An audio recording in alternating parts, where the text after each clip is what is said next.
amigos telespectadores da Rede Vida de Televisão e do programa Páginas Difíceis da Bíblia. Diácono Albérico? Sim. Estamos apostos? Estamos apostos e sedentos. A verdade é essa. Eu terminei o capítulo 1º, não foi? Foi. O Cristo é superior aos anjos. Depois de uma pequena exortação no início do capítulo 2º, versículos 1 a 4, ele toma o tema anterior, a superioridade de Jesus aos anjos. Certo. Nós poderíamos nos perguntar por que esta preocupação?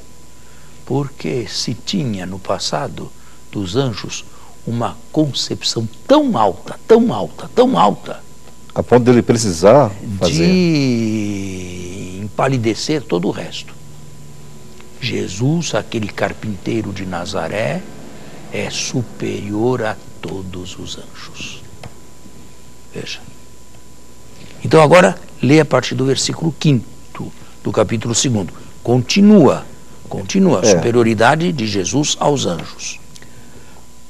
Não foi a anjos que ele sujeitou o mundo futuro de que falamos. A esse respeito, porém, houve quem afirmasse: quem é o homem para que dele te lembres? Ou o filho do homem para que o visites? Fizestes por um pouco menor que os anjos de glória e de honra. Fizestes um pouco menor de glória que os anjos. E de honra. Agora, de glória e de honra... Que os anjos? Eu pulei o quê? Não, tem uma vírgula. Fizeste-o pouco então menor... Então eu vou retomar aqui, tá? Ou o filho do homem para que o visites? Fizestes por um pouco menor que os anjos. Fizeste-o a ele, a Jesus. Fizeste-o por um pouco menor que os anjos. Mas de glória e de honra o coroaste. Assim ficou claro. Não como os anjos, não foram coroados. E todas as coisas pusestes debaixo dos seus pés. Se Deus lhe submeteu todas as coisas, nada deixou que ele ficasse insubmisso. Agora, porém, ainda não vemos que tudo lhe esteja submisso. Vemos, todavia, Jesus que foi feito por um pouco menor que os anjos. Na vida terrestre e na paixão. Por causa dos sofrimentos da morte, coroado de honra e de glória. Com a ressurreição, não os anjos. E que pela graça de Deus provou a morte em favor de todos os homens. Convinha, de fato, que aquele por quem e para quem todas as coisas existem, querendo conduzir muitos filhos à glória, Deus Pai, levasse à perfeição, por meio de sofrimentos, o iniciador da salvação deles. Pois tanto o santificador quanto os santificados, todos descendem de um só. Razão porque não se envergonha de os chamar irmãos, dizendo: anunciarei o teu nome a meus irmãos, em plena assembleia te louvarei. E mais, porei nele a minha confiança, e ainda, eis-me aqui com os filhos que Deus me deu. Tudo isso aplicado a Jesus, não aos anjos. Uma vez que os filhos têm em comum carne e sangue, por isso também ele participou da mesma condição, a fim de destruir pela morte o dominador da morte, isto é, o diabo, e libertar os que passaram toda a vida em estado de servidão pelo temor da morte. Bem, um minutinho. Inicialmente, uma série de textos aqui do Antigo Testamento, ou textos que julgavam textos autorizados. Convinha a Deus que o iniciador da salvação, o chefe dos que deveriam ser salvos, fosse ao mesmo tempo o seu guia. Se nós, os que devemos ser salvos, passamos pela morte e Deus não a elimina, a ele também coube passar pela morte, abrindo caminho, porém, para que nós não morrêssemos a nossa morte, porque esta conduz à perdição, mas abrindo caminho para que nós morrêssemos a morte dele. E o caminho é ele mesmo. O caminho é ele e a morte é uma participação na morte dele. No dia da sua morte, o Senhor será mais Cristo do que hoje, participando plenamente da morte dele. E participando plenamente da morte dele, chega na ressurreição. Que bom. Se vivêssemos e se morrêssemos a nossa morte, aí não chegaríamos a nada. Não chegaríamos mais a coisa alguma. No final, no versículo 15, diz lá, a fim de destruir a morte, pela morte o dominador da morte, isto é, o diabo, e libertar os que passaram toda a vida em estado de servidão pelo temor da morte. Que significa isto? Se eu não tenho perspectiva nenhuma além da minha morte, para além da minha morte, se eu, pelo contrário, se estou convencido de que a minha morte é o fim e um fim merecido por causa da vida que levei, é claro que a minha vida inteirinha é uma vida pautada por um imã. A morte me atrai como um imã atrai outros objetos. E, nesse caso, escravo desse imã aí, porque a morte para mim não teria sentido nenhum, seria pelo contrário a minha condenação. Daí a pessoa praticar toda sorte de desvarios, né? Toda sorte de... Para se divertir e para se esquecer momentaneamente que deve morrer. Gente, mas esse é o quadro que infelizmente nós estamos vivendo. Eu falo de uma maneira geral, né? Esse é o quadro que estamos vivendo. Divertir-se à vontade, para se esquecer por alguns minutos que temos um encontro marcado com a morte. Agora, pode ser a morte do Cristo.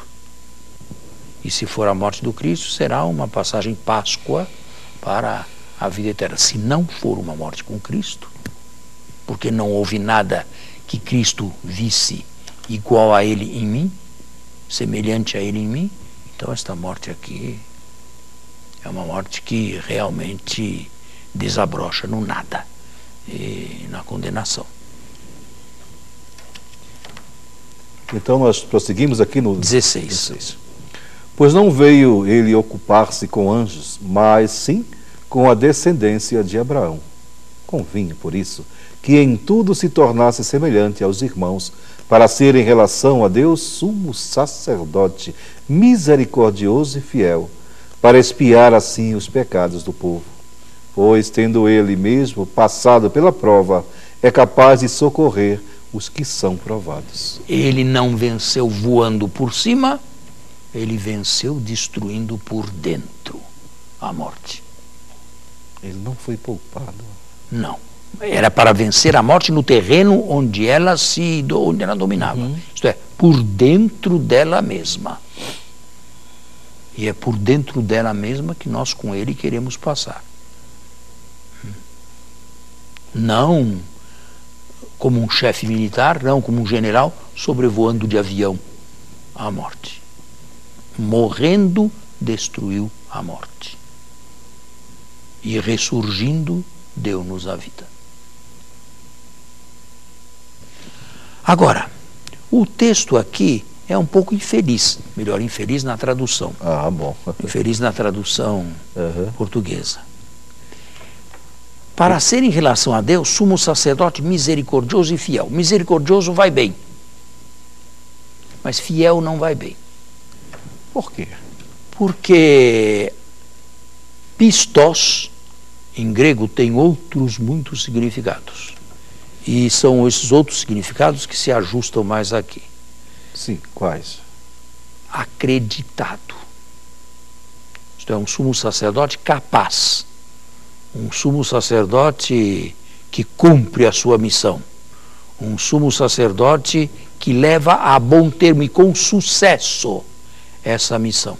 É isso que significa aqui. Sim, mas... Portanto, é melhor do que fiel. A melhor tradução seria misericordioso e acreditado. Acreditado diante de Deus, claro. E diante dos homens. É alguém de quem não se deve duvidar. A fidelidade significa outras coisas mais, né? Eu posso ser fiel aqui, ali, lá, mas acreditado é outra coisa. Aqui é melhor ler sempre misericordioso e acreditado. Agora, veja, O nosso autor começou o capítulo 1 e bem avançado no capítulo 2, sem falar no Cristo sacerdote.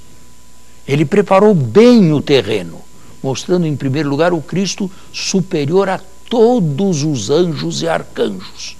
Olha que esse texto aqui foi escrito depois de uns 80 anos, que Jesus, carpinteiro de Nazaré, morreu, hein? E esse carpinteiro de Nazaré é superior a todos os anjos. Isso aqui é uma altíssima cristologia. Quase incompreensível. Sim. Está vendo? Agora, era preciso que ele se tornasse sumo, depois disso, depois da sua superioridade aos anjos, para se tornar sumo sacerdote, ele precisava ser semelhante em tudo aos irmãos. O que significa que não era sacerdote antes. Jesus não nasceu sacerdote. Jesus tornou-se sacerdote. Mas tornou-se sacerdote depois que se submeteu em tudo a Deus e numa obediência absoluta a Ele e solidariedade para com todos os pecadores. Ele é um sumo sacerdote misericordioso porque não se afastou de nenhum de nós, porém acreditado também. Não só misericordioso, mas acreditado, porque está à direita de Deus. Agora, para ver bem a diferença entre acreditado e fiel, se Jesus fosse um sacerdote simplesmente misericordioso, ele viria aqui e choraria conosco, mas não poderia fazer nada em nosso favor. Agora começou a melhorar essa compreensão. Se Jesus fosse apenas acreditado, ele estaria muito longe de nós e também a sua redenção não chegaria com frutos até nós. Era preciso unir as duas linhas, misericórdia e ser acreditado, e ter autoridade. Fica melhor aí, o poder, a autoridade. Vamos fazer um intervalo? Vamos. Estamos no segundo Estamos de volta. momento. Uhum. Até aqui, foi bem? Foi bem, e no meu coração está bem uma efervescência, não? Essa força aqui do... Quero insistir. Ele precisava ser em tudo igual, contrariamente aos ambiciosos do Antigo Testamento, que viam nisto aqui só glória e vaidade. Era preciso que ele fosse inteiramente e semelhante a todos, aos piores, não rejeitasse nada de ninguém, para se tornar o que ele não era, um sumo sacerdote misericordioso, porém acreditado. Sabe, me faz lembrar, eu sei que não há uma correspondência, mas me faz lembrar aquele texto, Filipenses capítulo 2. Sendo igual a Deus, não se prevalece na sua igualdade com Deus, vem e se esvazia, sendo homem, depois morre uma morte de cruz, e Deus eleva o seu nome soberanamente acima de todos os nomes. Esse texto aqui me faz lembrar o Filipenses capítulo 2, porque ele faz o esvaziamento. Certo. Né? Agora, outra coisa, tornar-se sumo sacerdote.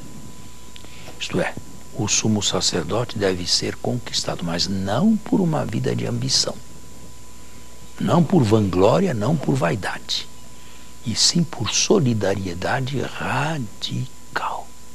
Deus tomou o caminho completamente diferente de todos os ambiciosos e quis que o seu único sacerdote fosse misericordioso e acreditável.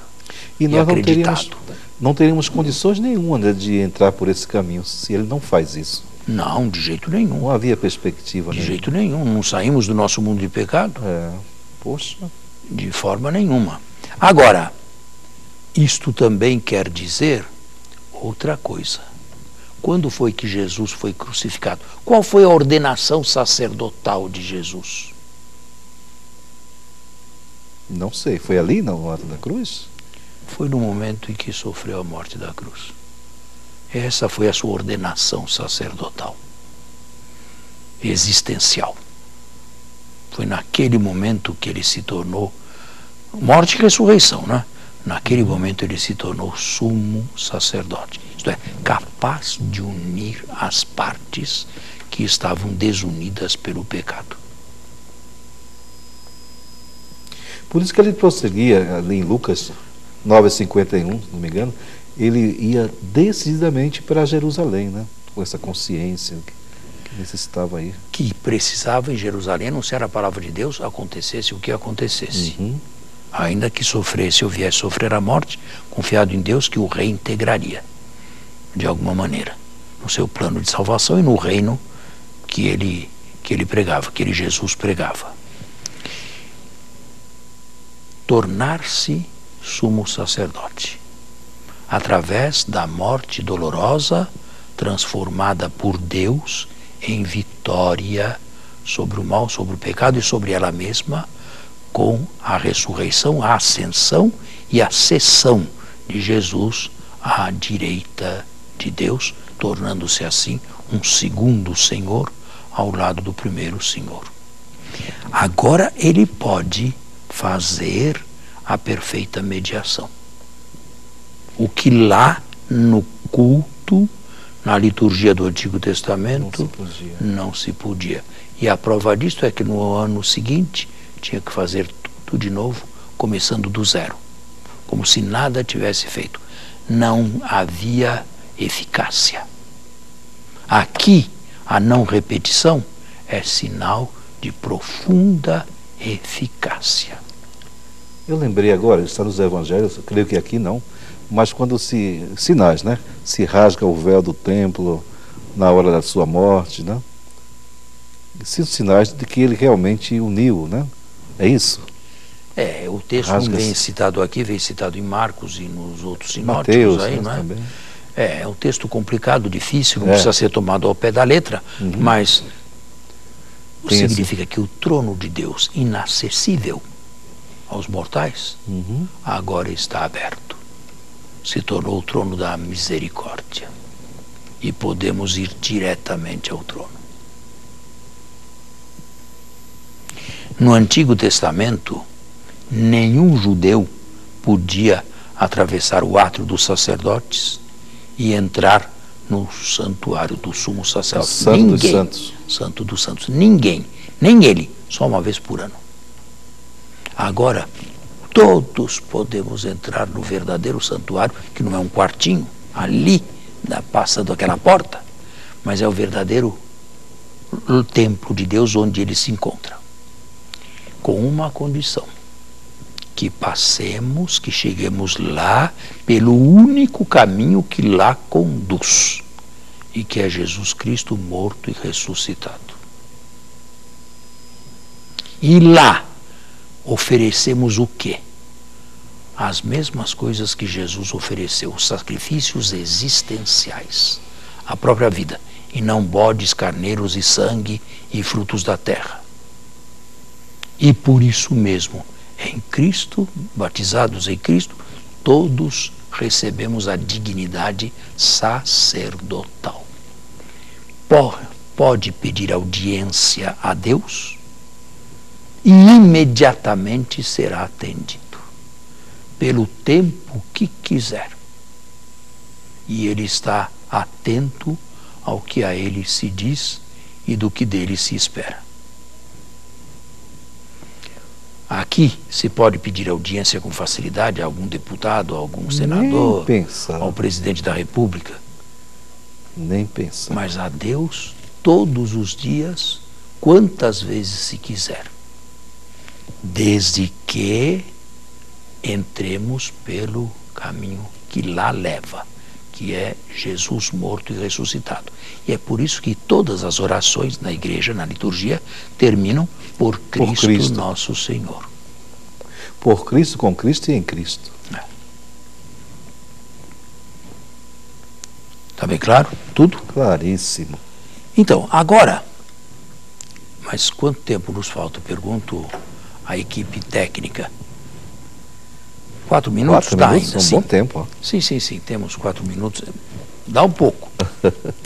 Ele vai desenvolver os dois adjetivos, misericordioso e digno de fé. Na sequência? Acreditado ou digno de fé é a mesma coisa, viu? Digno de fé talvez fique até melhor do que acreditado. Misericordioso e digno de fé. Certo. Ele as duas coisas juntas. Agora, em primeiro lugar, ele vai mostrar como ele é digno de fé, ou acreditado. Em poucas linhas, é o capítulo 3º, versículos 1 a 6. Então vamos lá. Assim, meus santos irmãos e companheiros da vocação celeste, considerai atentamente Jesus, o apóstolo e sumo sacerdote da nossa profissão de fé. É fiel. Ele é digno de fé. A quem o constituiu, como também o foi Moisés em toda a sua casa. A casa de Moisés foi a geração do Egito que ele de lá arrancou. Ele foi de fato considerado digno de maior honra do que Moisés, pois o arquiteto tem maior honra do que a própria casa. Claro. Toda casa, com efeito, tem o seu arquiteto, mas o arquiteto de tudo é Deus. Ora, Moisés era fiel em toda a sua casa, como servo. Como servo. Só como servo.